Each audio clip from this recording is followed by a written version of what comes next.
Halo, kembali lagi dengan saya Diasdi Sriyatna, NPM 1917051009 dari kelas A. Saya akan menjelaskan tentang sistem penggerak pada robot mata kuliah pengantar robotik.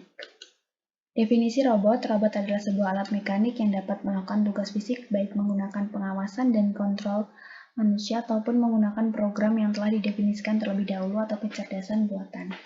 Istilah robot berawal dari bahasa Ceko atau robota yang berarti pekerjaan atau kuliah yang tidak mengenal lelah atau bosan.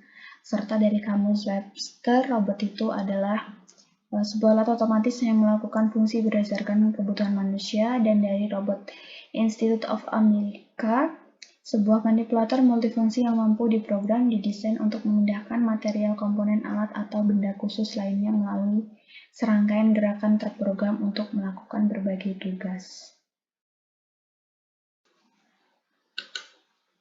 Robot industri. Robot industri adalah komponen utama dalam teknologi otomasi yang dapat berfungsi sebagai layaknya buruh atau pekerja yang dapat bekerja terus-menerus tanpa lelah. Komponen utamanya itu ada manipulator, sensor, aktuator, dan controller. Manipulator itu bagian mekanik yang dapat difungsikan untuk memindah, mengangkat, dan memanipulasi benda kerja. Untuk sensor merupakan komponen berbasis instrumentasi yang berfungsi sebagai pemberi informasi tentang berbagai keadaan atau kedudukan dari bagian-bagian manipulator. Aktuator, penggerak yang jika dilihat dari prinsip penghasil geraknya dapat dibagi menjadi 3 bagian, yaitu penggerak berbasis motor listrik, penggerak pneumatik, dan penggerak hidraulik. Controller merupakan rangkaian elektronik berbasis mikroprosesor atau microcontroller yang berfungsi sebagai pengatur sebuah komponen dalam bentuk fungsi kerja. Robot manipulator, tolongan robot, adalah salah satu jenis robot industri yang banyak digunakan sebagai pemindah barang atau objek. Robot manipulator diklasifikasikan dalam beberapa jenis, diantaranya adalah sebagai berikut. Ada robot kartesian. Struktur robot ini terdiri dari 3 sumbu linear atau prismatik yang masing-masing itu dapat bergerak ke area sumbu X, Y, dan Z, seperti gambar samping ini ya. Nah, keuntungannya itu adalah pengontrolan posisi yang mudah dan mempunyai struktur yang lebih kokoh. Ada robot silindris. Robot silindris struktur dasar dari robot silindris ada terdiri dari horizontal arm dan vertical arm yang dapat berputar pada bezel landasannya. Jika dibandingkan dengan robot kartesian, robot silindris mempunyai kecepatan gerak lebih tinggi dari n efektornya. Tetapi kecepatan tersebut tergantung momen inersia dari beban yang dibawanya. Konfigurasi silindris mempunyai kemampuan jangkauan berbentuk ruang silinder yang lebih baik, meskipun sudut ujung lengan terhadap garis penyangga tetap. Konfigurasi ini banyak diadopsi untuk sistem gantry atau kren karena strukturnya yang kokoh untuk tugas mengangkat beban. Lalu ada robot Spherics atau polar. Itu struktur robot ini mirip dengan sebuah tank di mana terdiri atas rotary base, elevated pivot, dan telescopic arm. Keuntungannya yaitu fleksibilitas mekanik yang lebih baik. Lalu ada robot SCARA, Selective Compliance Assembly Robot Arm.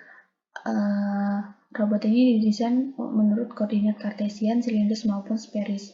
Pada beberapa aplikasi hanya membutuhkan sumbu gerak vertikal, misal robot assembly yang memasang komponen pada PCB. Nah, robot ini mempunyai lengan dengan 2 artikulasi, sedangkan wheels mempunyai gerakan linear dan rolling. Robot artikulasi. Robot artikulasi ini memiliki konfigurasi sendi lengan. Robot terdiri dari 3 lengan yang dihubungkan dengan 2 revolute joint. Elbow joint menghubungkan first arm dengan upper arm. Shoulder joint menghubungkan upper arm dengan base.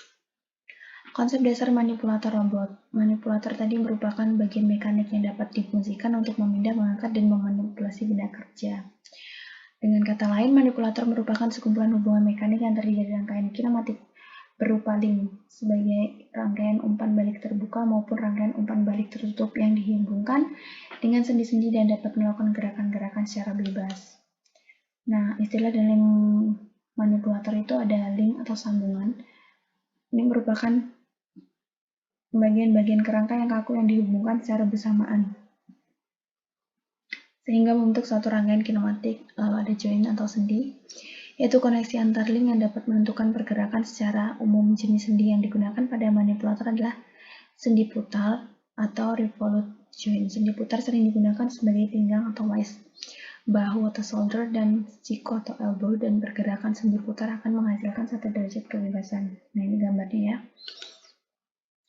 Secara umum, manipulator lengan robot terdiri dari mekanik tangan atau mechanical arm, di mana pembentukan utama konstruksi pada lengan robot, di mana pembentukannya disesuaikan dengan kebutuhan dari lengan robot dan pengendalian lengan robot tersebut.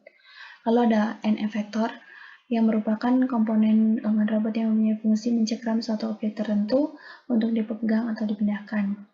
Nah, ini terdiri dari berbagai jenis antara lain gripper atau pencengkram, yang mana suatu piranti dapat digunakan untuk mencengkram suatu objek ini. Contohnya seperti ini ya gambarnya. Lalu ada peralatan ini digunakan pada robot tertentu untuk melakukan operasi pada suatu objek, misalnya alat pemotong, alat las mesin, bor, grinding, dan lain sebagainya. Lengan robot berjari.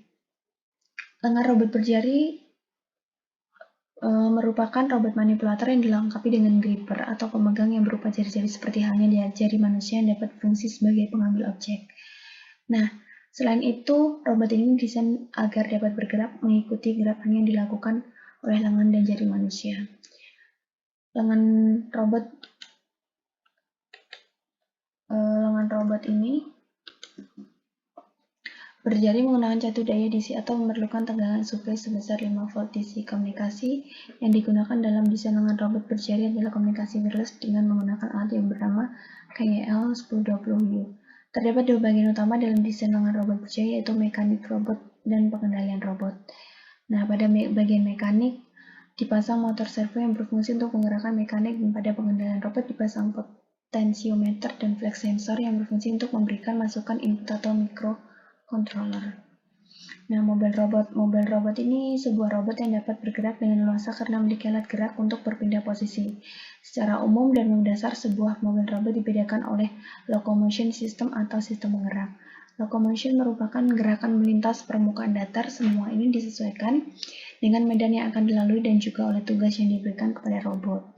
Nah, berikut klasifikasinya. Ada robot beroda atau wheeled car.